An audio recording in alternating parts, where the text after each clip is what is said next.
Bloomberg Tech is live from coast to coast with Caroline Hyde in New York and Ed Ludlow in San Francisco. Welcome to a special edition of Bloomberg Tech live from CES in Las Vegas, when we will bring you conversations from the biggest names in the industry throughout the week. Of course, coming up on the show, we sit down with the CEO of AMD, Lisa Su, after the company announced a new chip for corporate data center use. Plus, we discuss the global EV and robo-taxi landscape with Lucid Interim CEO Marc Winterhoff. And then we talk to the CEO of gaming hardware company Razer, joining us to discuss its latest AI gaming ecosystem. But here on the floor of CES, we've got to get straight over to Ed Ludlow, who is standing by with the CEO of AMD. Ed. Thank you, Caroline, and welcome back to Bloomberg Tech.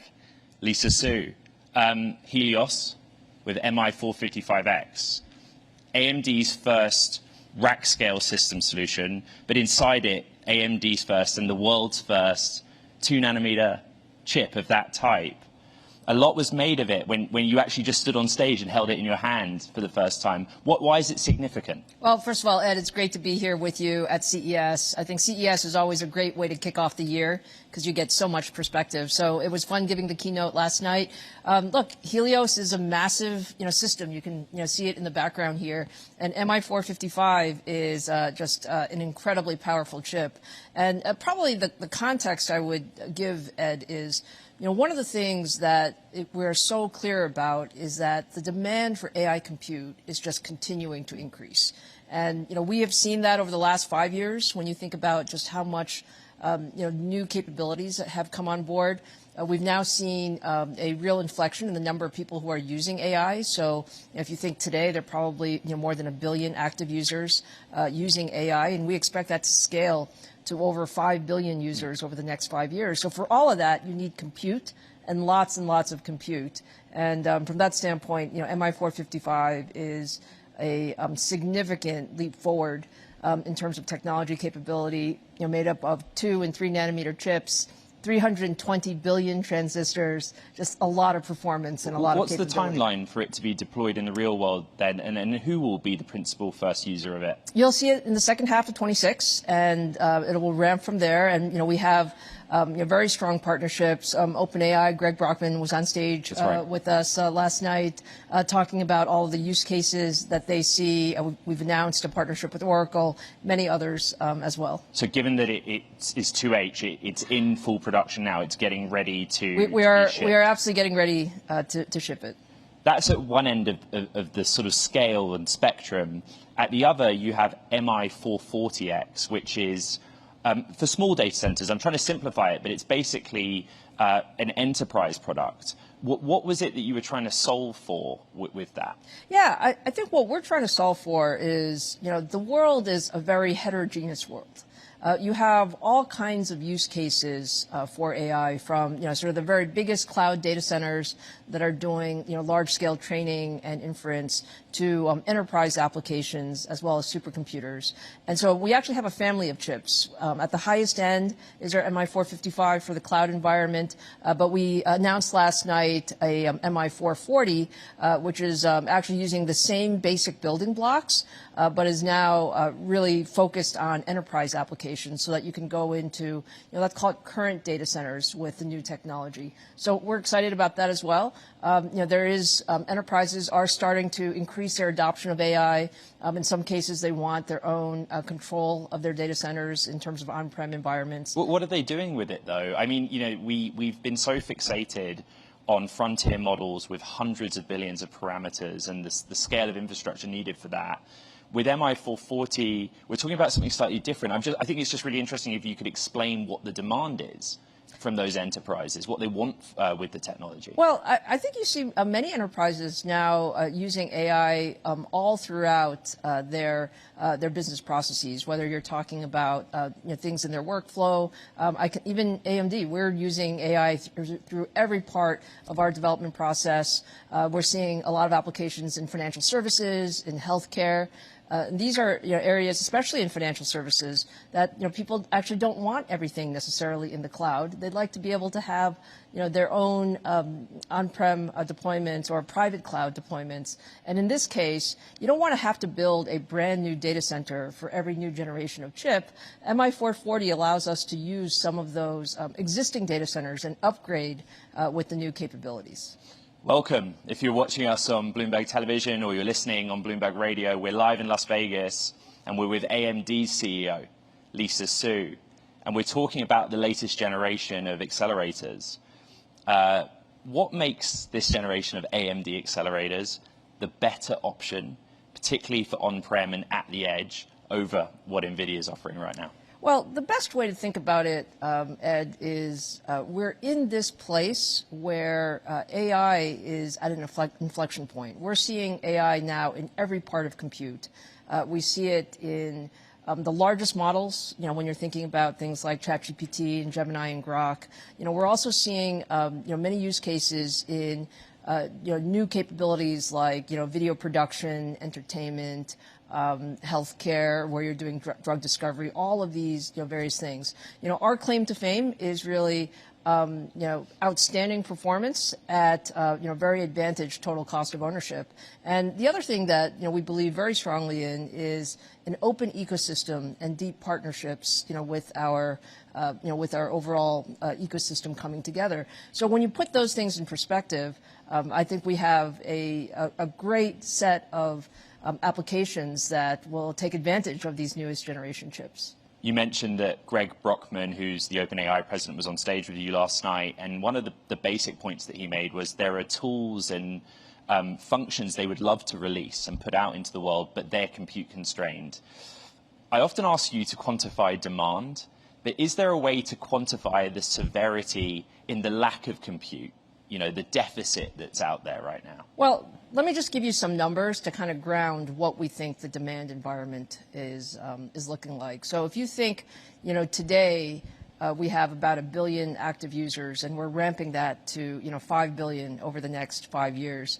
And we have about, let's call it 100 zettaflops of compute, all around the world. I mean, that's just a generic number that aggregates all of that. We think we have to increase compute by another 100 times as you go over the next 4 or 5 years. And I introduced a term last night, the yottaflop. People are like, what is a yottaflop? A yottaflop is actually 10 to the 24th in terms of flops. So that's a 1 followed by 24 zeros. And to give you, just a view of just how much things have really increased, I mean, that's another 100 times more compute than we have today. So that gives you an idea. Now, you think, what are you going to use all that compute for? I mean, the truth is, the models that we have today are great. I mean, they do amazing things. We talked about a number of use cases. Perhaps one that's hits very close to home is writing software. Like people are using the AI tools right now to significantly enhance the productivity of software developers. But it's good, but it can get so much better. And I mean, I think that's the key point. We like to say that AI is really going to be everywhere, and it's really for everyone. And it's for each one of us to make our businesses more productive, each one of us more productive, going forward. And so we're still in the very early innings of really unlocking the power of AI. So where we stand is, there's a compute deficit, and software has kind of hit the limits of what current generation compute can offer. Help us understand the bottlenecks and barriers to deploying that compute. A lot at the moment about memory chips. What else? Energy, electricity. What's crossing your desk, Lisa, that gives you pause and say, this is a problem right now? Well, our job as a technology industry is to push the bleeding edge. I mean, that is our job. And so, when we think about like the MI455 deploying, 2 nanometer and 3 nanometer chips, having the latest generation memory, high bandwidth memory that is out there, and really deploying these big systems, the important thing is that the entire ecosystem come together and we plan together for this next big inflection in compute. And that's exactly what we're doing right now. I think we're working very closely with the entire supply chain to ensure that we have the resources to expand this compute environment. And yes, some of the things that you mentioned are, let's call it, constrained. But which is most severe, Lisa? I don't think it's any one thing. I think we're all looking at, how do we build faster? Certainly, power is one of those areas where, you see throughout the world, power is being, brought online as fast as possible. Certainly from a silicon standpoint, we're ramping our production capabilities with our partners. From a memory standpoint, our partners are ramping as well. So it's not any one thing. I think it's all of these things have to go sort of in tandem, and that's why partnership is just so important in this business. We started this conversation talking about Helios, first rack scale architecture and infrastructure from AMD. Could you talk about the future and how much of the content you want to own in a server? We started this story with the GPU. Frankly, if you look at what NVIDIA is doing, they want to increasingly own all of what's inside the box.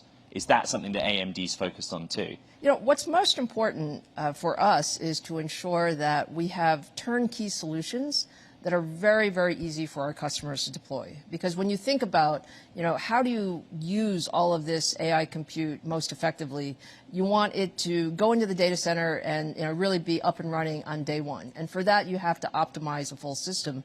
But from that standpoint, we are very focused on an open ecosystem. So yes, we design the CPUs and the GPUs and some of the networking elements, but we also work, really with the broad ecosystem of partners, with industry standards. It's all about ensuring that we get the best of all worlds when we put our solutions together.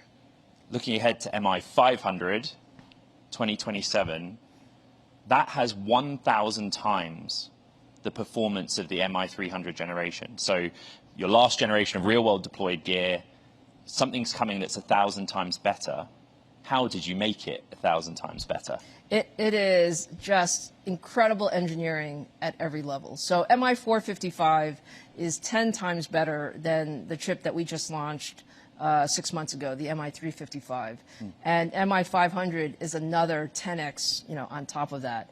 We are using the most advanced technology out there. We have a very, very clear focus on, hardware, software, system co-design.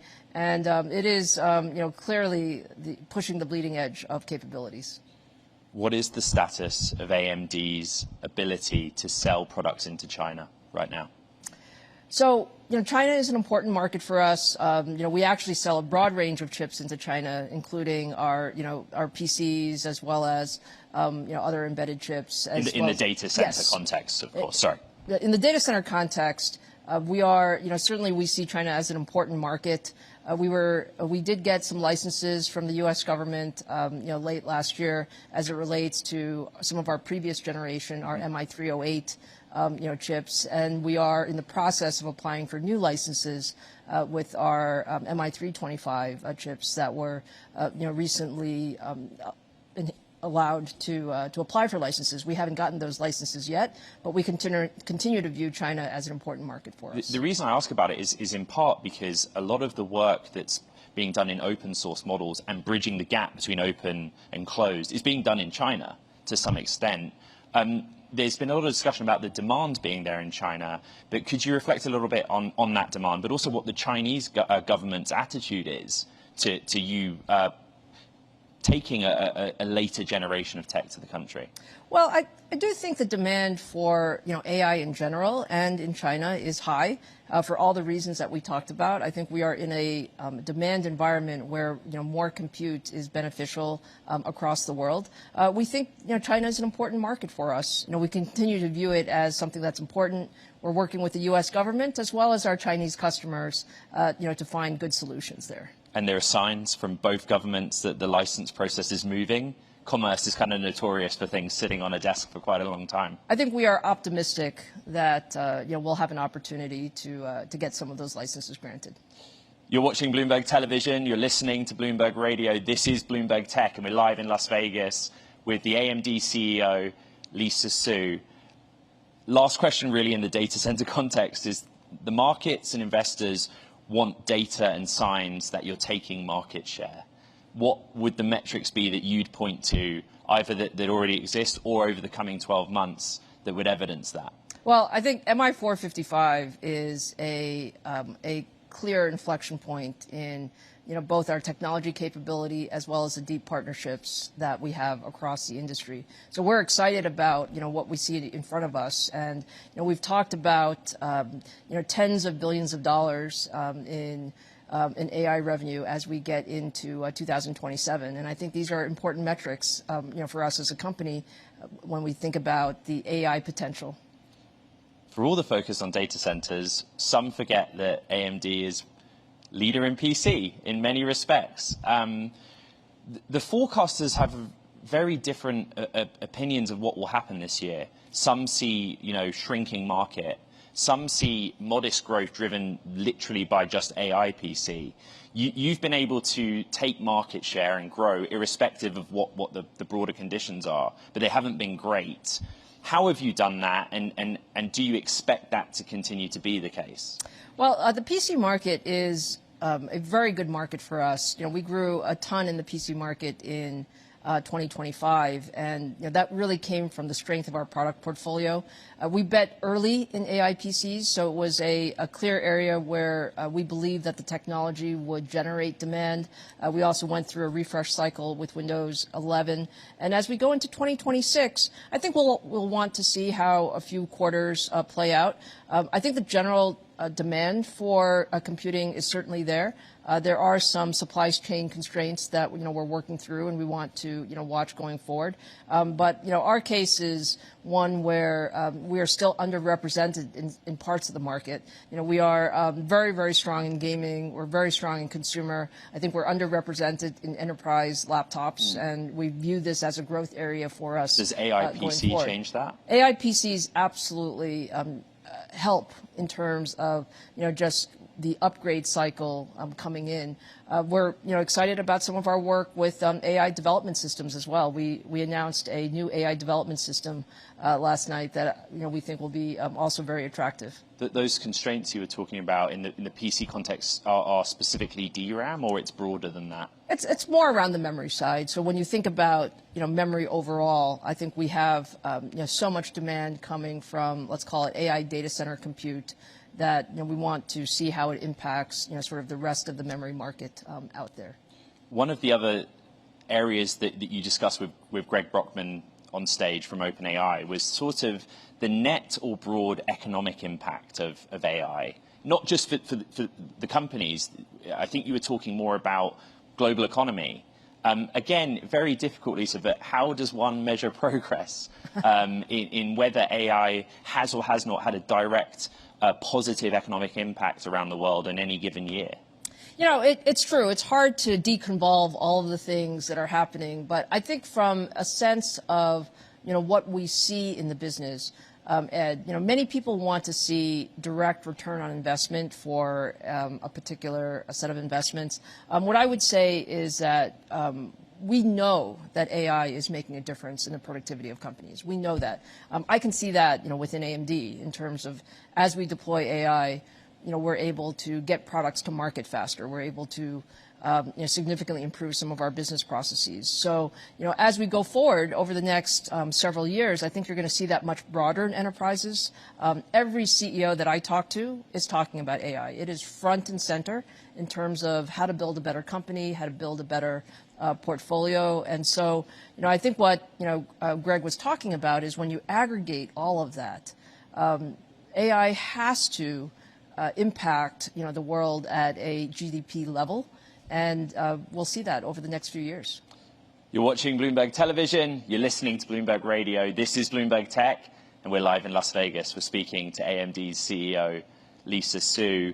You are an investor in Generative Bionics, also a technology partner, and they have unveiled a humanoid robot here at Las Vegas CES. In fact, if the magic of television can happen and we cut to the wide shot, you'll see it in the background. Right. This is the first tangible sign I feel we've seen from AMD on how you intend to play in physical AI. Yes. explain your strategy. It is the next big market, right? Yes, and I wouldn't say it's the first time, but it's probably one of the areas where we don't highlight as much because Sure. there's so much focus on data center and cloud, and the opportunities there are, very much in front of us. But when we look at physical AI, starting from all of the work we've done in FPGAs and embedded real-time, capability, we have been in this space for a long time. We already power a lot of robotic applications, out there, but I think as we go into the humanoid capability, and we're excited about our partnership with G Bionics and the work with on Gene 1, I think that takes us to another level in terms of capability and intelligence and what we're trying to do. So, is the business model to be all things, the brain inside of the humanoid robot and inference side, the underlying software being trained on AMD accelerators?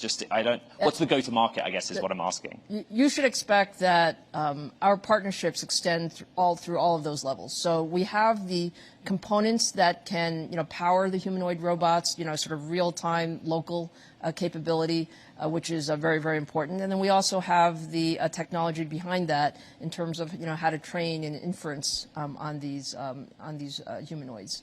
When last we met in person, it was in Washington, D.C., and the president had just outlined a broad strategy for America in AI, and it really centered around infrastructure, deregulation, allowing those building the infrastructure to move faster. That was kind of in the second half of last year. In the months that have followed, have you seen any signs that it worked? And anything that you could point to that says, yeah, people are able to build faster, maybe to address some of the compute deficits we discussed? Well, I can say for sure, the president's AI action plan, when we met, and I think this was back in July when it came out, I was very optimistic about having a really forward-leaning strategy from, sort of the whole view of what does it take for the U.S. to lead in AI. And I think we've made a ton of progress along the way. And, I had Michael Kratsios joined us last night on stage as well to talk about the Genesis mission, which is, another, sort of public-private partnership approach to really advance science in the United States. And when you look at, all of these things, building faster, ensuring that we have the right export controls so that we're able to have the U.S. stack adopted across. Do we have the right export controls currently? We are certainly working very closely with the various parties in the U.S. government to ensure that we have the right balance there. And we also have, this notion of how do we invest more here and ensure that in the United States that we are, running as fast as possible to bring, AI capacity, online to help us in science and sort of the broader economic benefits. Lisa, what happens in 2026? What happens in the world of AI, and what do you think will define this year in terms of the progress that your industry hopes to make? Well, I started our keynote last night with the sentence that you ain't seen nothing yet. That's really how I feel. I mean, we're sitting here in January, and it's just amazing how much progress is made, every week and every month when we see how these models are developing, when we see how the use cases are developing, and then when we see the tangible results on businesses and outcomes. I believe that, we saw a good amount of that come to fruition in 2025. We're going to see much more of that in 2026, so that everyone should understand that, AI is not just hype out there. It's not just, sort of things that people are talking about in the investment community. It's things that people are using every day, real time, and feeling like, hey, my life is better because I have this technology. And I think we're going to see that in 2026. Lisa Su, AMD CEO, AMD with its and the world's first 2-nanometer chip going into Helios, its first rack scale system solution. Caro, back to you on set in Las Vegas. What an extraordinary conversation, Ed Ludlow, as always, with Lisa Su of AMD, who, of course, took to the stage last night alongside Greg Brockman of OpenAI. And we're just going to check in on the shares because there were significant statements coming from Lisa throughout that interview with Ed. We are off by 3.3%, even as she continues to articulate how much compute is going to need to increase 100 times in the next 4 to 5 years, talking about the early innings that we're at in terms of unlocking AI, and really talking up the MI455, pushing at the bleeding edge of capability, and also talking about the demand they have in AI for China. In particular, Chinese demand is high. They're working with the government as it stands for finding solutions to be able to ship to China. Also talking about how they're underrepresented in enterprise laptops as well. We're off by 3.3% though, because seeing JP Morgan saying, look, like Nvidia, AMD's outlook for compute demand is very bullish, and they're hearing about the MI500 series coming on course for 2027 launch, but not much new, according to Morgan Stanley, in terms of brand new information. Nvidia is up 0.4%, as maybe we got a little bit more detail on the Rubin unveil, on the fact that 6 chips have already come back on their next innovations, the next architecture for their compute, and we're seeing that they're already back. They're likely to be shipping in the course of 2026, but also talking up the future of self-driving vehicles with Nvidia, a new platform to rival maybe even a Tesla. Elon Musk says, I'm not losing sleep over that. But we're also hearing about the future of robotics coming from Nvidia as well, and demand for H200s coming from China. So much to digest on these particular stocks, so much still to learn here in Las Vegas. And we're going to be sitting down, of course, with the CEO of Nvidia, that is Jensen Huang, and Siemens CEO Roland Busch, right here from Las Vegas, from CES, coming up. We are going to be talking, though, right alongside not only these leaders who are speaking with Ed Ludlow in the next few hours. In the next few minutes, you're going to be hearing from the Lucid Interim CEO, Marc Winterhoff. We're going to be discussing the future of global EVs, the industry, the company's new robo-taxi partnership with Uber, with Neuro. How are they intertwining with NVIDIA? How are they thinking about the future of self-driving platform there as well? So much to get to in terms of supply chain as well. Stick here. We are from the Consumer Electronics Show in Las Vegas.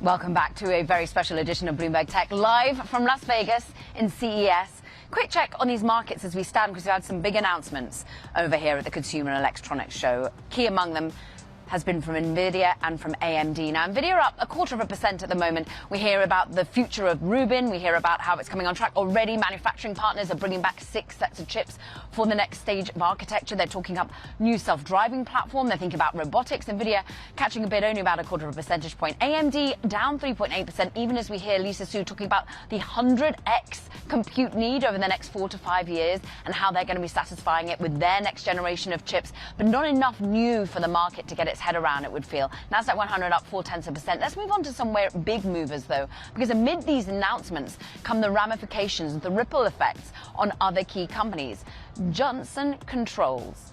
Check out, we're off by 8%, but this is a cooling and server equipment company in many ways that's looking at the ways in which you cool down NVIDIA's chips. Well, maybe you won't need air to do that in the future. Maybe they're able to cool them with water cooling, and that sends some shivers down some suppliers' spines, it would seem. We're off by 8.5%. Some of the market saying there's a bit of overreaction, so says Barclays. Tesla off by 4%. Is this the concern around a self-driving platform being built by NVIDIA? Well, Elon Musk posted on X yesterday that he's not losing any sleep over it. But for now, there's a little bit of a reason to be selling Tesla after its rally yesterday.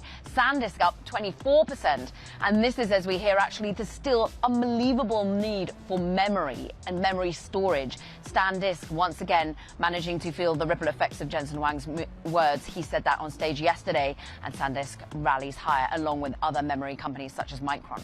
But let's talk about other announcements being made here at CES. And among them is from Lucid, because Lucid, Neuro, and Uber, they're bringing their robo-taxi ambitions to life, unveiling a new autonomous vehicle right here at CES.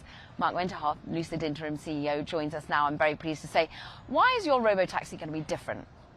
Well, I guess it's the integration of, our leading EV technology, the luxury experience that the Lucid Gravity provides, with the Neuro driver, and bringing this to market very, very, very fast. Because I mean, from when we all came together, the three of us, to when we plan to roll it out by the end of the year in a paid service, actually, it's less than 18 months. Yeah. And if you do that in that short period of time, that's actually a very unique thing by itself. But the product itself, we are now unveiled the production intent design. It's much more integrated, less, a lot of different things on the edges of the vehicle, more integrated. And so it's going to be a very, very good experience for the customer. Will it always take that form, the relationship of Neuro, Uber and yourself? Because we've just had Jensen unveiling his own self-driving platform. Right. Would that be integrated? Would you be an OEM that uses that more directly for the consumer? In fact, we announced a couple of months ago a partnership with NVIDIA on exactly that topic. So we are also using NVIDIA Drive for our Gravity, but for our B2C customers. So the same thing that was basically announced yesterday with Mercedes, we will also have by the end of this year in our Lucid Gravity. And when we come with our mid-size platform, also end of this year, it will have this from the start. But we don't stop there. We will actually, next step is L3, where you actually have mind off on the highway, and then that is planned for 2028. And then L4, we're planning together with NVIDIA by 2029 for our B2C customers. So it's different. It's a different path than on robotaxis. But we will also continue to evolve our robotaxi ambitions. Will the regulation be there by 2029? Is that what you're banking on? But that's what we're banking on. Yeah, absolutely. Yeah. And more broadly, how do you see, therefore, the ecosystem evolving? What in 2029 will I own? You mean a car? There's robo-taxis that are already on offering. If I could choose between Waymo, I can use between Uber, I could get in your car in that respect. Yeah. Do I need to therefore really own my own Lucid car? You will. I don't think that we get to a point where there will be only robo-taxis, because use cases, for instance, in inner cities, or short runs make sense with robo-taxis, but you also want to be able to make it your own vehicle. You don't want to go into something where somebody else was just sitting in. Or let's say if you have a family, you have more than one kid, you need a child seat. You want to lock this around and put it into a robotaxi and then take it out again? I mean, it's not feasible. It's not feasible. But anyway, there will always be both. Yeah. But I think what is very, very important is not only on the robotaxi side, but also on the retail customer side, you want to choose.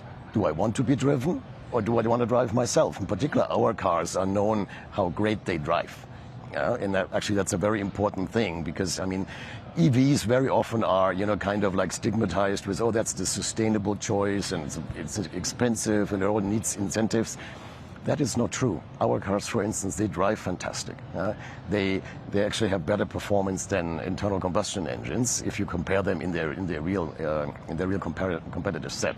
So I think this will go away over time, that you have the conversation between internal combustion engines and EVs will win in the end. Well, let's talk about where Lucid is at this moment, because last year it was a painful year in terms of stock performance. Yes. You were having to downgrade how many cars you were going to be able to produce, but then suddenly you ramped at the end of the year. You've delivered significant production in Q4. How does that scale? Yeah. So, I mean, I have to say I'm very proud of what the team pulled off. I mean, we had, and I was very vocal about this, we had issues with ramping up our Gravity, our first SUV. And that was supply chain, It was supply chain, several supply chain issues. I mean, whole 2025 was full of surprises. Let's put it that way. Not only for us, also for the whole industry. But then we still delivered in Q4 our 8th consecutive record quarter on deliveries as well. That means the last 2 years, every single quarter, we increased our deliveries. And when it comes to production, we increased the production for the whole year by more than 100%, and just in the last quarter, from Q3 to Q4, even that by more than 100%. So we're really now ramping up, and we solved the supply chain issues. Completely. So 2026 will not be a supply chain headache issue? Not that what I know of. I mean, last year, if you would have asked me the same question in January, I would have said the same thing. And then a couple of things happened. Yeah. What happened was a trade war and tariffs. Right. How have you changed your supply chain with Asia in particular? Yeah.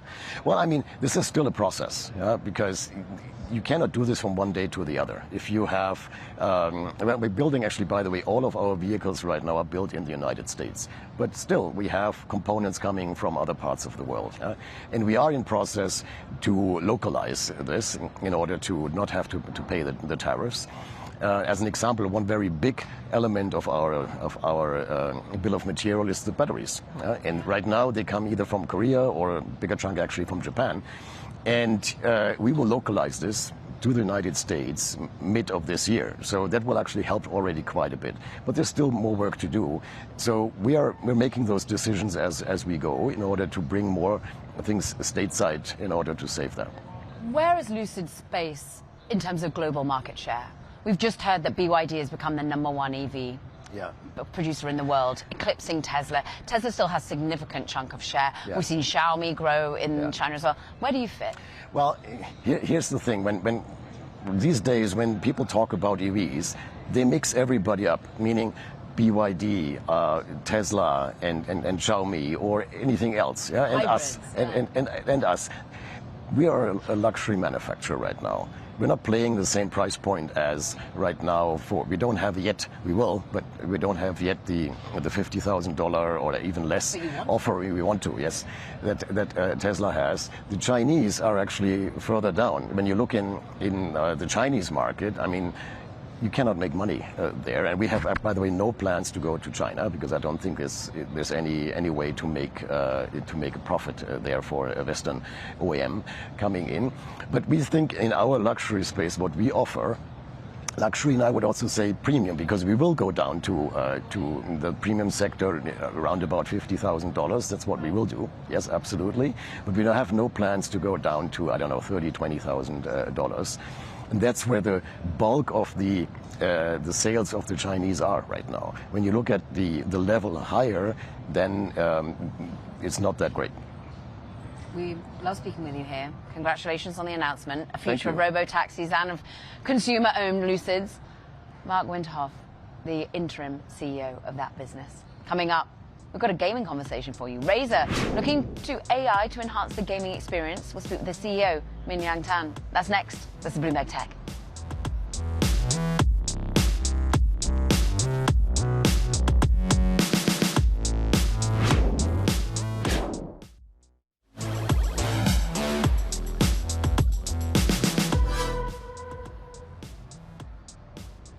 Gaming company Razer, well, it's unveiled a suite of new AI products aimed at enhancing the gaming experience. Pleased to say Min-Liang, Razer CEO, joins us now to talk about how your roots are in gaming hardware.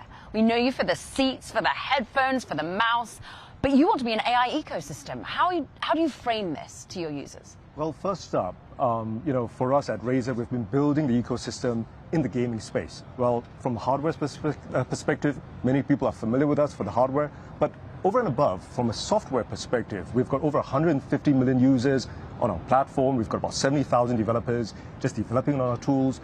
Over and above, we have also built out one of the largest payment networks for gaming. Yeah. So that's been the ecosystem we've got. But over the years, we've been building AI for ourselves because we believe that AI gaming is going to be completely disrupting, changing things in the gaming space. So, we've been looking at everything from AI gaming tools for developers. We've been looking at things for gamers. And at CES, we've got a whole bunch of super exciting lineup for everyone. Okay, so let's talk about the lineup. I think about, in particular, some of the hardware, the headphones that in many ways are going to rival smart glasses. Talk us through these headphones and how they work and why they're AI enabled. Sure. You're talking about Project Motoko. So we've unveiled that at CES. First up, we think smart glasses are great. But headphones, it's already a universal form factor. We're not looking to bring a new form factor to the gamers, the users, and we're one of the largest producers of gaming headphones in the world at Razer. So what we did... How many is that? Well, I think the entire installed base today for headphones in the world is about 1.5 billion headphones. And we're talking about perhaps every year there's about 400 million new headphones being shipped at any point of time. The refresh rate is really great. And what we've done is that we've taken a common universal form factor and we've added AI smarts to it. So it's got dual, Project Motoko has got dual 4K cameras to provide vision looking at it. There's a vision across of cooking. Absolutely. Well, it provides vision to the AI assistant. We've got far-field mics to get audio. So in short, what we've got is a AI wearable, which is universal. It's going to be easy to just provide the smarts across to it. It works with all the models out there. It works with Grok, ChatGPT, so on and so forth. And essentially, we've now got AI smarts for every single gamer and every single person out there.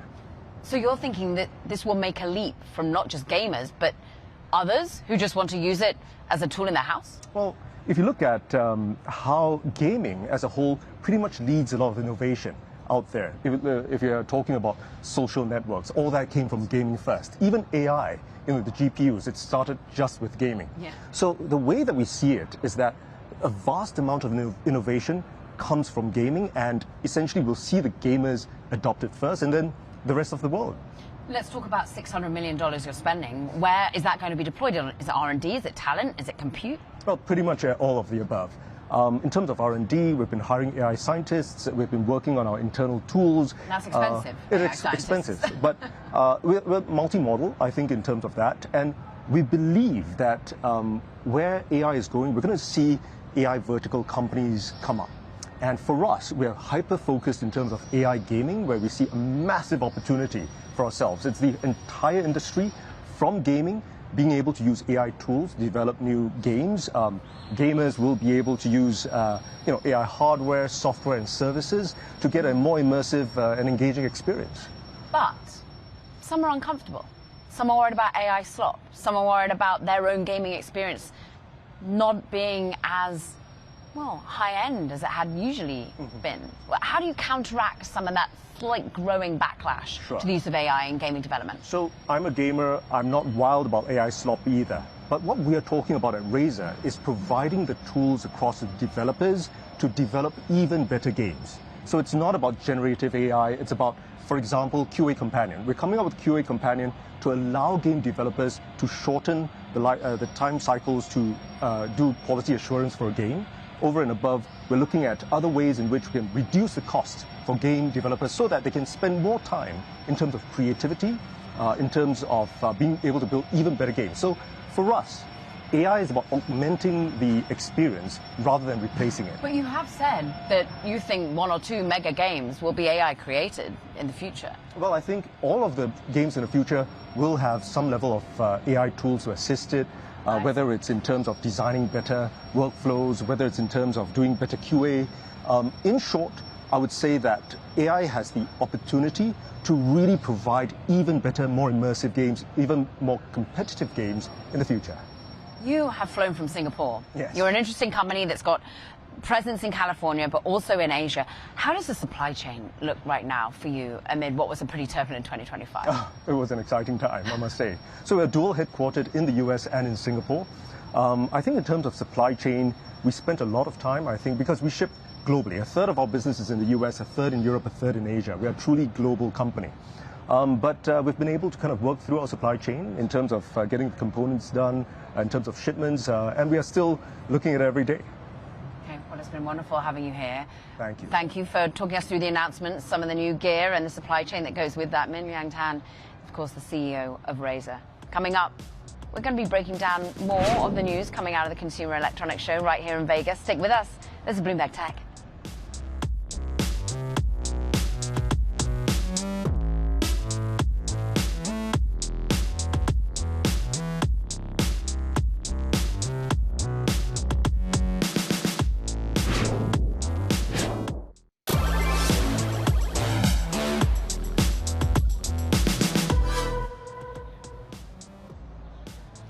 Very special edition of Bloomberg Tech live from Las Vegas. We are checking on an NVIDIA that is up 0.7%, actually managing to rally a little bit more on the day as we hear that NVIDIA is saying that the US government is working hard on China license approvals.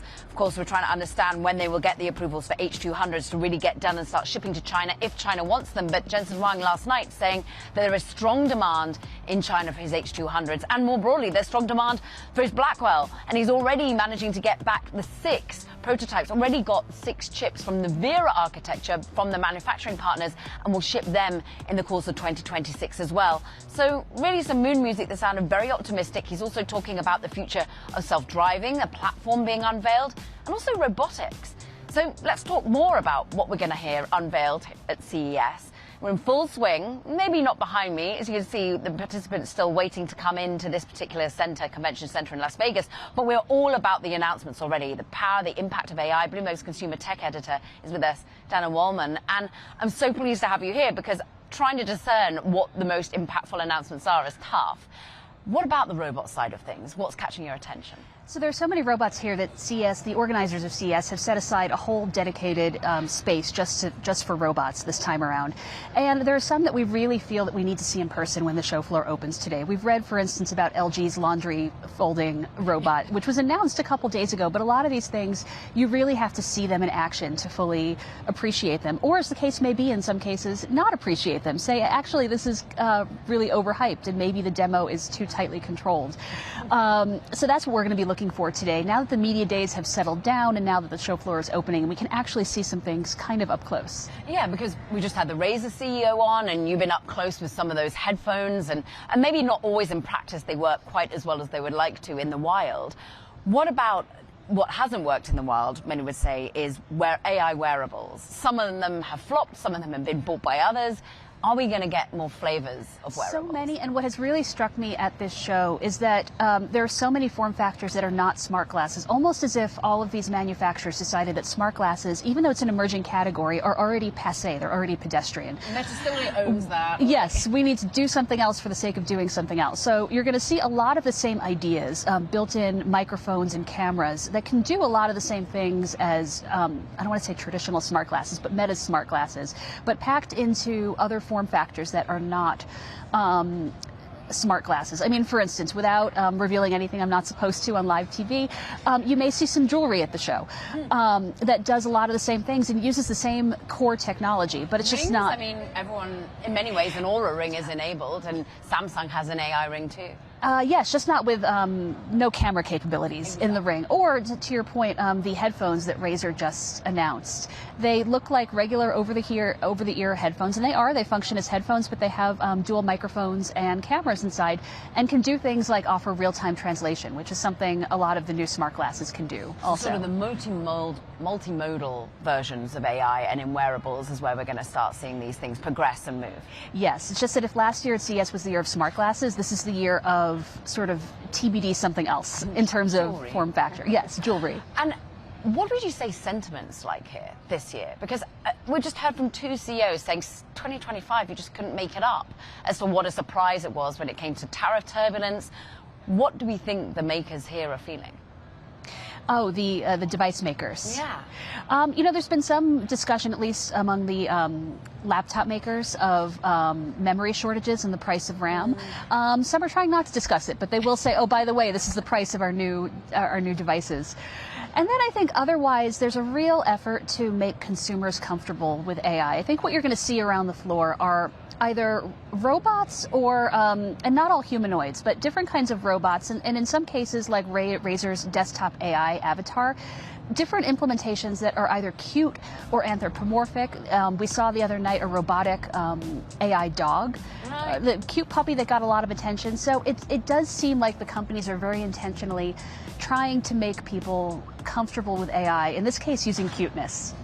Cute AI. Bloomberg's Dana Wallman. We'll let her loose on the floor now. That does it for this special edition of Bloomberg Tech. In an hour, an exclusive conversation with Jensen Huang. Stick for it. This is Bloomberg Tech.